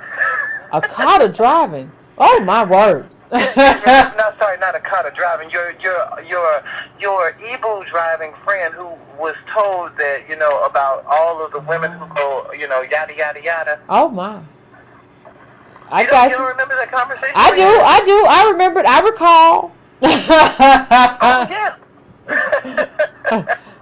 Well, you know what? I had been so busy for weeks, and I know I'm going to be off subject with you, but I'm going to make it short. You know, I wanted to thank you so much for your Igbo video because I sat there and I was just like, look, everything that I had said, everything that I had mentioned, it was point blank, period, right there in that girl's article that she had just talked about. Yeah. Yep, and I know the folks that were online, they were saying stuff like, no, it couldn't have been her great-grandfather, the woman who I was talking about. Yeah. And come to find out, you have another girl who has a great-grandfather who did the same exact thing. Absolutely. Yeah. So it validated. It validated what you were saying. Yep, it completely validated it. Completely. And then I know you were a little bit lost when I told you that they had gotten rid of the people who had done some like, I don't know, they did something wrong in their culture, so they used to like just sell them off. Yeah. So yeah, and then in the article right there and there it goes, they used to sell them off. Yeah. It was right there. Yeah. And you know, that was just part of the reason why I called. But another part of the reason why I called Yvette was because now a while back you had a caller call in, and he was talking about some Indian people who they good friends with him. Good friends with him. And when he was trying to get a job out in Chicago because he worked in IT. I remember that. Yeah. Well, remember the girl who I was telling you about? The girl who I had to drive back from wherever from where we were. I never explained to you what we had come from. Okay. That class that basically the class that I had come from was the same class that he was referring to. Oh, okay.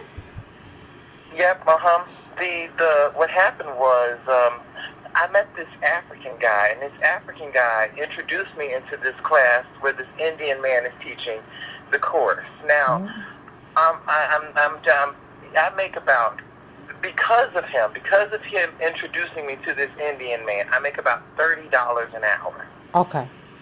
And I only work part-time, but I work like 5 hours a day. I make 25 hours a week. But it's enough to get me through. Okay. And I wanted to talk with you to say, if you can get that man to call you back, I will give him the information that he needs to get to that course, because I'm real good friends with him. Oh, okay.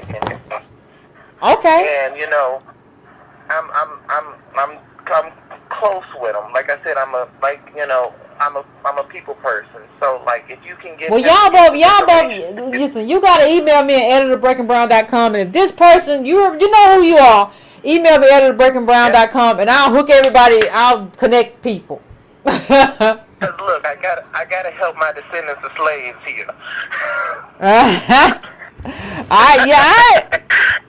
Yeah. Wow. You know, I'll end it there, but I'll just say, look, you know, one thing I respect about you, Yvette, is that I appreciate that you've made it very clear to me who my people are and who I have to fight for. So, absolutely. You know, if I have to go out my way and if I have to try to find ways to make sure that they can get what they need, that's who comes first. Absolutely. Absolutely, fam. I think that's a great point to end on. I appreciate you calling in, but you absolutely right. Appreciate you, fam. I appreciate you calling back in. Listen, editor@breakingground.com. If you that person she's talking about, and I remember, I have a recollection. Sometimes y'all both email me at editor@breakingground.com, and we can figure this thing out to hook everybody up. We can figure this thing out. I'm going to try to go through a couple more callers. I'm going to 813 first. 813, what's your name? Where you calling from? What's on your mind? Hey, Yvette. My name is Nakisha. I'm calling from Tampa, Florida. What's going on, Nakisha? What's going on with you? Hello, can you hear me okay? Yeah, I can hear you just fine. Oh, okay. And I just wanted to say that I totally agree with you 110% when it comes to Antoine. But it doesn't surprise me because nothing new comes and goes. You know, history just repeats itself. Mm-hmm. You know, and looking back through history, we as black people, we stood up for everybody's issues. We stood up for women's issues when we should have been standing up for black rights.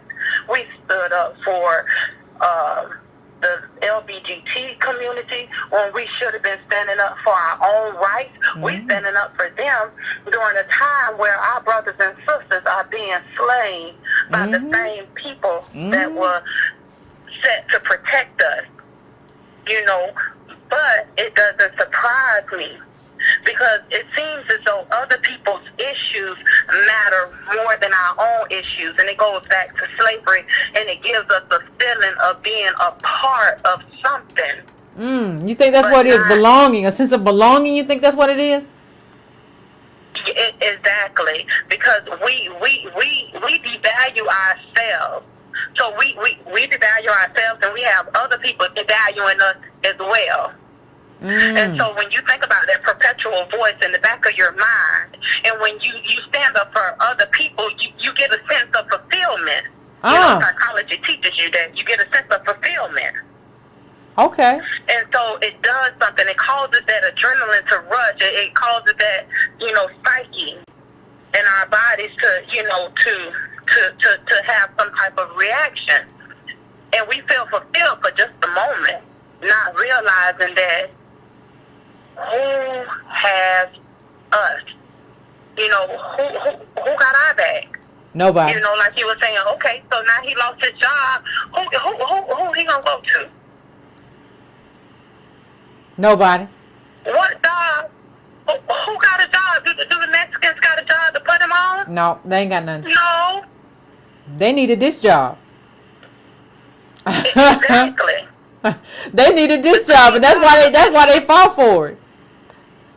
Exactly. The same job that he gonna get outsourced on by the Mexicans.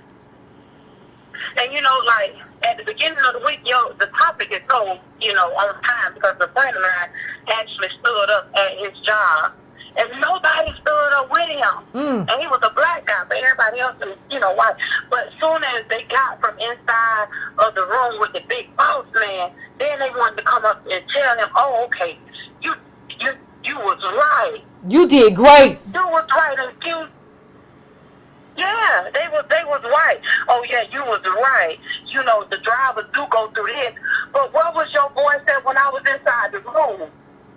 But you ain't standing up for my issue because the white drivers already get paid a higher percentage than the black drivers. They already get the best route. So that ain't your arena. That ain't your fight. Yeah. But on the other side of the door, you want to come tell, no, get out of my face. That's what you do. You right. You right, fam. You right. You know, and that's how we have to be. Like, look, okay, you want to go ahead, you want to step, you want to represent us, what you going to do? Yeah, we have to have terms. What I talk about? Terms of the agreement, terms of solidarity. Not just like, well, we get it together just because it makes me feel good. It has to have terms. It ain't because I know your struggle. You know my struggle. Okay, yes, I do know your struggle, but you still know my struggle, and you ain't stood forward. Nope. If you ain't stood forward, then you against me. If you can't step out on the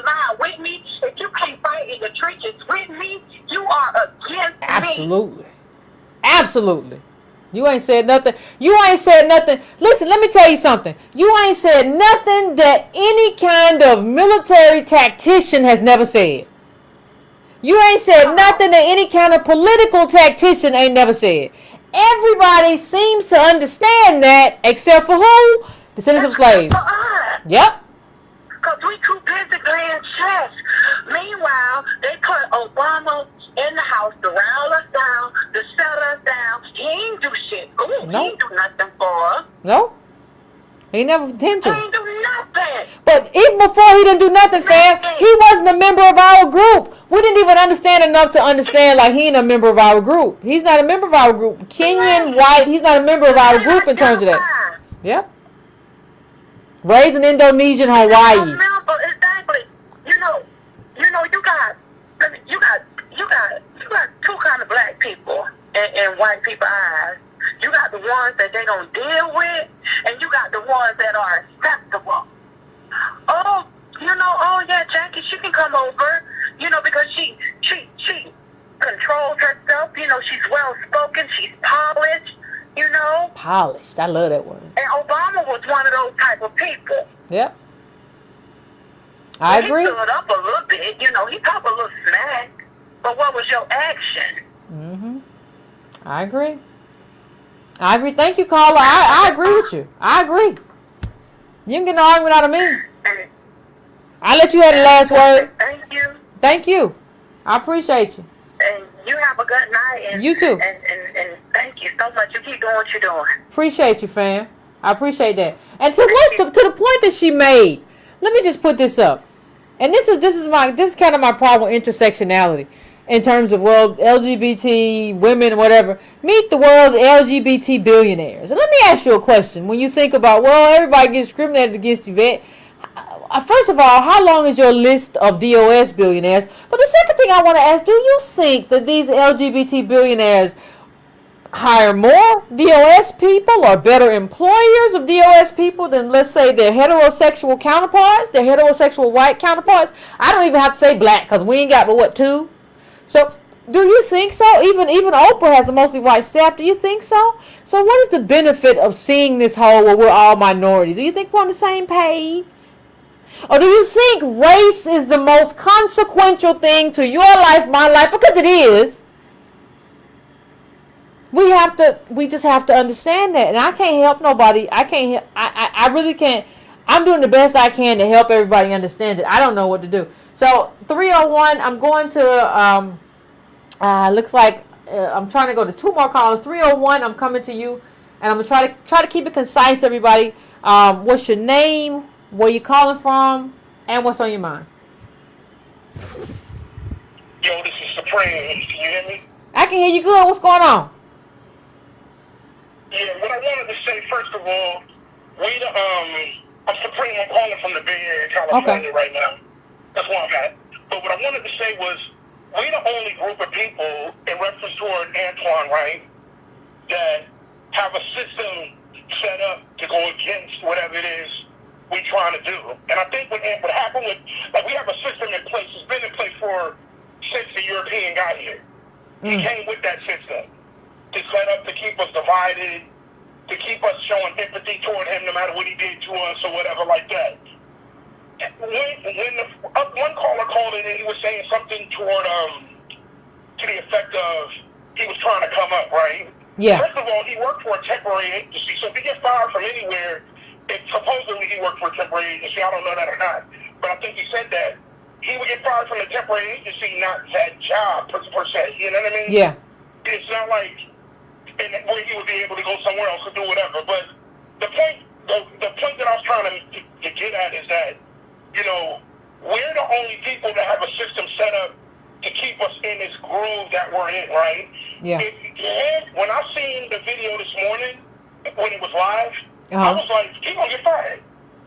He's going to get fired. Why is he sticking his neck out for them? And one of the things he was saying when he was filming the video was that we need to stick together like that. You know what I mean? Yeah, at the end, it was weird. I saw it like last week, but it was weird when he said that because it was like, Antoine, the reason we can't is because you doing this. Like, you don't understand that, like, you standing up for Mexicans is why you don't understand your group. So what you need to stand up like that is an understanding of who your group is, and you don't have that. So we can't do that because of you, Antoine. Exactly. And when he did it, I said, only thing you about to do, and I saw it when I was watching it, I started to say, you about to get fired behind what you're doing right now, and they gonna be having their time. Yeah. So now either you're gonna walk out with them in solidarity, like you're doing it with them, and get whatever they about to get on the table, or you gonna get fired, because that's how they're gonna do it. And I live in the Bay Area, right? And I'm Supreme. I don't want to be hiding who I am, and I go by that name, right? Mexicans and blacks relationships on jobs is highly racist. Okay? They don't give a fuck. I don't mean to curse, I'm sorry. But they don't care about us. It's you and it's them. And it's as simple as that. And you know that. And anybody who live in the Bay Area that say anything like that is a liar. Alright? They got their thing, we got our thing. Right? They look at us completely different. I don't have nothing against them. Or anyone for that fact, right? But there is something going on. And if you ain't got enough sense to work your job and mind your business, that's on you.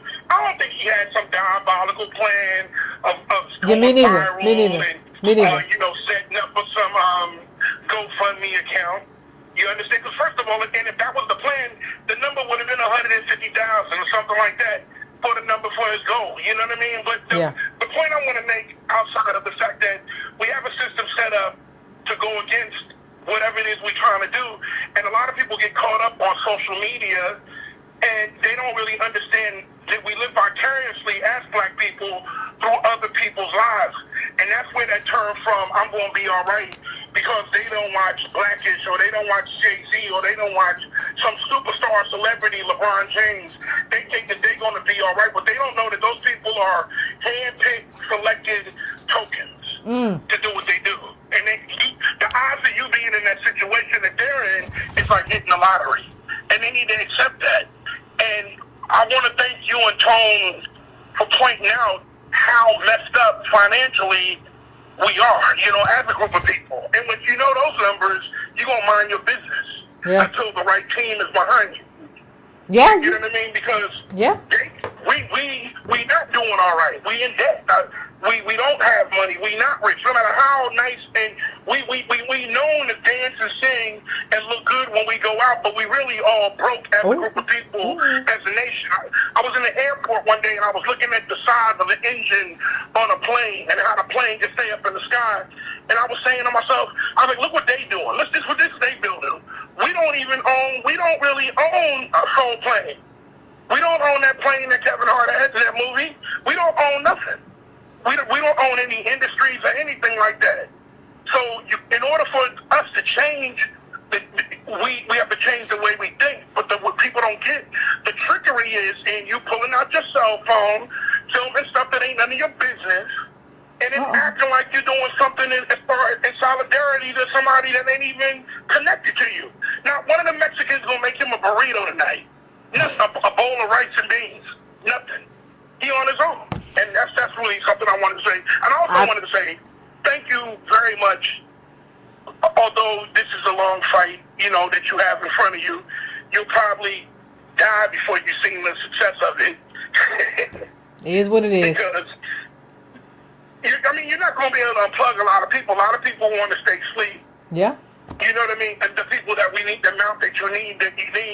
But the ones that you get, God bless you for waking up. Tone woke me up with the video when he was breaking down the numbers. And then I've been a fan since you got, ever since. I appreciate that, fan. And if I believe in God, I tell him to bless you, but, just keep on doing what you're doing. I appreciate it, fam. Thank you. And one of the things I want to point out from what he said he wasn't doing this, Antoine wasn't doing this for clicks, because if he was, he would have set the number different. And one of the things I want to point out is that Antoine didn't even set up the video. Like, if you see, like, it's set up by some white guy who says, like, on behalf of Antoine. Well, damn, Antoine, you didn't set up your own GoFundMe. Like, it's just the weirdest thing. Like, I don't even know, like, what to really say about it. I don't know. Well, I'm going to try to get through a couple more calls. 617, I'm coming to you. 617, what's your name? Where you calling from? What's on your mind? Hey, Yvette, it's Reggie from Boston. What's going on, Reggie? Hey, listen, this is a great show. I've been really disappointed in just what I've seen with black people lately. There's just such, just like what Malcolm X said in the 60s, there's such a political immaturity, about what's going on. I mean, if you want to know one of the reasons why it's not news that the jobless rate for working age black men in Indianapolis is 40%, look no further than the politics of black people like Antoine Dangerfield. Now, here's the tragedy when we're talking about solidarity and when they're talking about, we rise together. Guess what? I saw the numbers for the jobless rate for working age Hispanic men. 15%. Okay. 25% disparity talking about we're all people of color, we rise together, fall together. Obviously, they're moving as a group, whereas we do not. Granted, we have the systemic barriers in front of us, and they're undercutting us, through lower wages and stuff like that. But Antoine's not helping. Not at all. And I really appreciate the criticism that you levied against, black men tonight. Because a lot of times, we're critical of gender theory and feminism and stuff like that. Just like how we talk about, a lot of feminists and intersectionals need to get out of their feelings. Black men, we got to get our head out of our ass. And get it out of the sand, because it's like we're just as blinded by celebrity. And like the brother said, the previous caller said, we're living vicariously through these figures. Like one day we're running behind Umar Johnson, the next day we're running behind Claude Anderson, then we're turning around running behind Boyce, then we're turning around running behind Jay-Z and Tidal, then we're running behind Tulsa Real Estate, and Jay Morrison, then we're running behind LeBron with the school, and we don't know it's a public school. Public school means tax dollars, that means government. Well, it ain't got nothing to do with it, but we see these representations and we want to live vicariously through these people. And like he said, that's where I'm going to be all right, because I'm seeing all of these guys moving around because we're so blinded by these personalities and celebrities, and we're aspiring to join this black male leadership and wealth class that just does not exist by the data. Absolutely. Stop bouncing around between personalities and ground yourself, in this data. Like Antoine was saying, I'm taking notes. He didn't take enough notes because it's just that, he's without a job, got 1 year's salary that he's giving away, and then he's talking that bootstrap and come together talk. Yeah. I mean, it's insane. And this, to wrap it up, just going back to when you were talking about Cortez and just what I'm seeing, just with Skid Row, you were right. She didn't just erase race. She erased the race and gender. And I appreciate you so much for pointing out that working age black men are 2% of the population, but they're 90% of Skid Row. 60. Yeah, 60. I think it's 60. Yeah. And just as a society, and just as black people in general, we really have to get over this internalized racism that we have against ourselves as black men and that other groups in the community have towards black men. Because go back to the Chetty study. If we don't make it, the group doesn't make it. You have to get over this internalized hatred or whatever, trauma or issues you experience with individual black men. You got to get over your feelings. I hate to be harsh about it, but you don't have a choice. If the men fall, you fall. That's really it. For the sake of the group, you must get over this. Yeah. Like, you really have to. But that's all I got to say. Like I said, I appreciate it. I appreciate the criticism because it's all about getting into this data. Yeah, I think. Have a good night. You too. Appreciate it, Reggie. I think in terms of LeBron school, I think, what is it? The public amount is $10K per kid, and the LeBron Foundation has to, match that to offer all those services he is doing. So it's not like he doesn't have to do anything, but it's like you don't even understand the public match. You think this is just like LeBron school, like Diddy's charter school.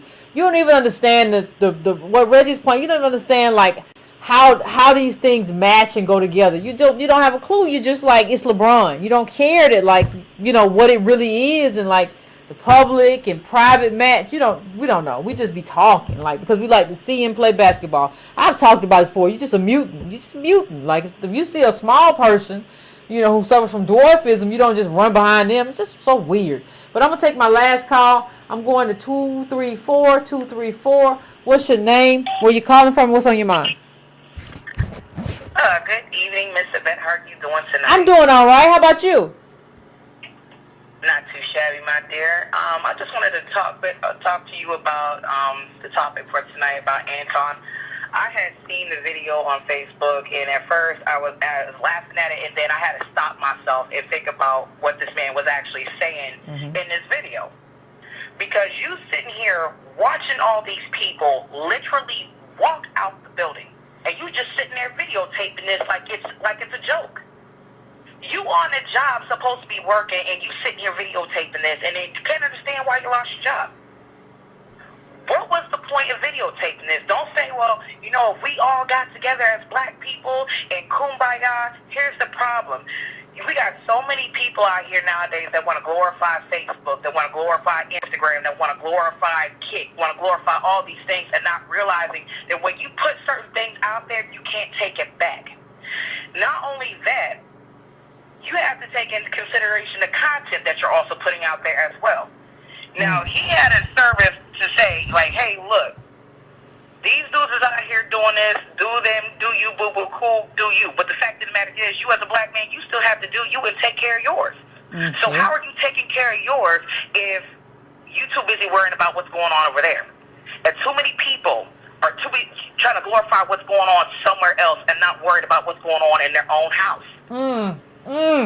Uh-oh. I mean, I'm not, listen, I'm going to keep it real. We got pimps in the pulpit.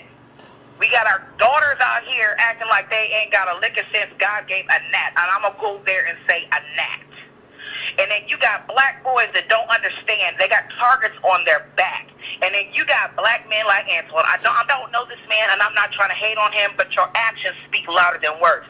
You are setting a precedent when you're sitting there putting a video up in that manner on Facebook, Instagram, whatever it may be. And then you don't understand, well, I didn't mean to. Obviously, that's what you meant because that's why you put it out there.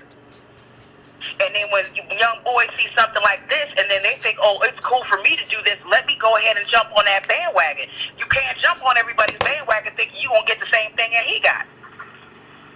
And see, the thing is, fam, what people have to understand, to piggyback on what you just said, we live in an era, right, where you can't take it back. Like, I can't take back my YouTube videos. I understand that. I understand that Yvette Carnell is on YouTube, and I can't take it back. I can't go to a job interview next week and be like, YouTube? You can't take it back, and capital is ruthless. Right. And not just that, but people don't get that. Nowadays, everybody has access to the internet, which means if you got somebody that's a coworker of yours that you're friends with on Facebook or Instagram or Twitter or whatever, what makes you think that your supervisor, your employer, they're not going to come across your page? Not too many people are thinking about that while they thought it was cute when they were recording. And not even just come across your page. Not even just come across your page, family. We live in an era where somebody can go to your videos and download that video and send it throughout the interweb. And then put you on blast. Yep. Put you on full blast. And then the only thing you got to say, time for speaking is done with. Because your actions, no matter what you say, it's what your actions are proving. And we have too many men. I mean, look at Chicago right now. Look what's going on out there. I mean, I'm all the way out here in Ohio, and everybody's talking about how LeBron got this school out here. And I'm like, I'm not even jaded by that, because either way you look at it, this man is not going to that school educating your children. And that's what you need to understand. Now, I'm not saying that he couldn't be a positive role model because he's trying to get involved in the community, because that is a positive. But the fact of the matter is, moms and dads, stop looking at these celebrities to raise your children. Moms and dads, stop looking at these teachers to basically educate your children, because either way you look at it, you are your child's first educator. And if you're not willing to plant the seed. Yep. You're right, Carla, but let me just say this, Carla. Let me just say this. Now I'm going to let you have the last word. LeBron James is like the best basketball player. I mean, I know people will, but like, you don't have a LeBron James in every city. Like, understand that it's commendable. I think it's commendable what he did, but understand that LeBron James cannot replace government. You're talking about the best basketball player could do one school. That's the best basketball player can do one school. He can't replace government, no matter how commendable what he does is. That's why I talk about government, because how many schools are in America? He's one man. He's the best one, and he can only do one school. What does that tell you about what we need? If you say we don't need government, the best basketball player can only do one school. I just think about that. Talking about they don't need government. Yep. Government been running things since we got here, whether it's the European man, whether it's the black man or any other man that came after. Government's been running everything. And then what people also need to understand is this. You want to know why all these people are coming up from Guatemala, coming from Honduras, coming from El Salvador, coming from Nicaragua? I used to work in a facility out here in Ohio, where they used to hire a bunch of people that came from these countries. Now, they're sitting there telling these people that, oh, yeah, these people are lazy. It's not that black people are lazy, like you said earlier. It's not that we're lazy. It's just that we should know what our worth is. And I'm not about to kill myself for slave labor. If you want me to work, you're going to have to pay me for that work and know that I am worth that dollar that you're giving me. Mm-hmm. Absolutely. The thing is that our government is coming over there, ruining their way of living. And then they coming up over here, and then they coming in and messing up things up here for us. Yeah, and understand, and understand one thing, cause people be like, well, your government did this, you owe them. Hold on, my government used me the same way government used other people. I don't owe nobody nothing. I don't have no kind of moral burden to bear for this. See, what they love to do, what the government, what these rich people love to do is that, like, they get to take advantage. They bring them over here, but then, like, for cheap labor, but they get the advantage. We don't get no advantage. We just get competition for scarce labor jobs. We don't get anything, but we be like, well, we got to do it because we hurt their countries. I didn't hurt nothing. But the thing is that people, I think what people need to understand is you don't have to do anything that you are not willing to do. Okay, that's one thing. If you're willing to take something, then you have no right to complain about what it is that you're getting, because that's what you were willing to go for. Okay? And another thing that people also need to understand is this. I used to be a union rep, and I remember that our union steward, now our union rep used to come out and tell us that our workplace should look like the area that we live in. And I said, well, you know what? I grew up in this place since I was 10 years old, and I don't ever recall seeing people from Mexico, people from, Colombia, any of these people out here. So why is it that when they're getting hired in, they're getting hired 10, 20, 30, 40 people at a time? What's going on with that? And then you hear, well, hey, you get this run around at the, HR. Well, we the only thing we do is just run the Social Security number to make sure that they're legal to work. In other words, there's already some BS going on right there. And no matter what I say, as a black person, ain't nobody gonna believe me, because they think I'm just spinning my wheels. But as soon as I go to say something, to either go to a newspaper and report, and I can have this stuff written down, documented on paper, but guess what? Then the company got you talking about that slander.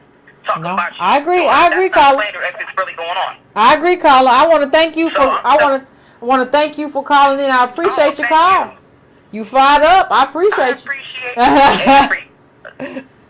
I appreciate everything that you're doing. Be encouraged, young black woman. You are loved. You are appreciated more than what words can say. And I love the fact that you have this channel. I love coming in here, watching you on Wednesday night. Monday and Wednesday, you got to be here both of them. But I wasn't here this Monday, so I give that to you. I appreciate you, fam. Appreciate you reaching out.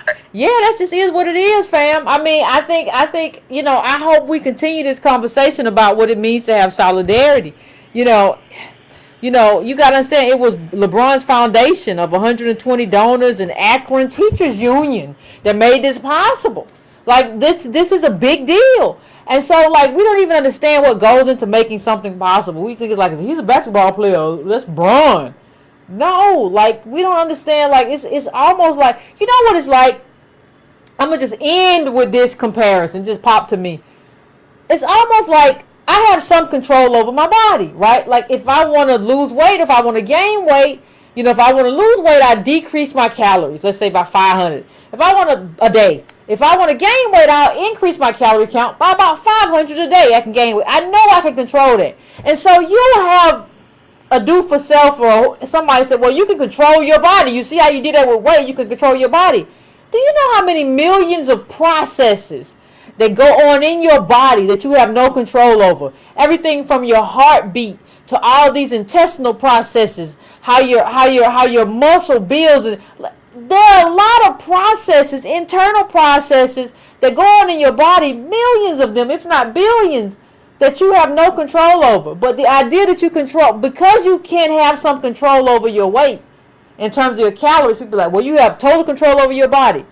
No, you believe that because you don't understand how many millions and millions and billions of processes from breathing to heartbeat go on that you do not control. Do you control when your heart beats this next moment?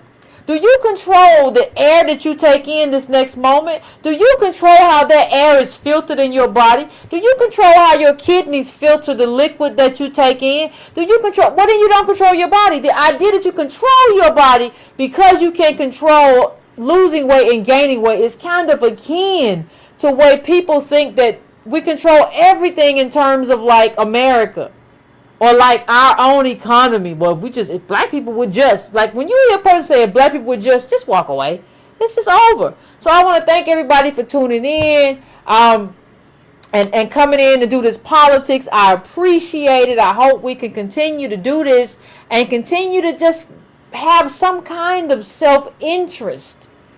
We have to have a self-interest. We have to define our group and then have self-interest. And only then can we talk about solidarity with other groups. Only then when we understand our group. I want to thank you, Breaking Brown family. Please hit the like button if you haven't already. Please hit that bell if you haven't already. Please go to subscribetobrown.com and add your email list to just subscribe. Please subscribe. Do all this stuff if you have not already. I appreciate it. And we will talk again on Monday about the politics of the week or the day. Appreciate you, fam.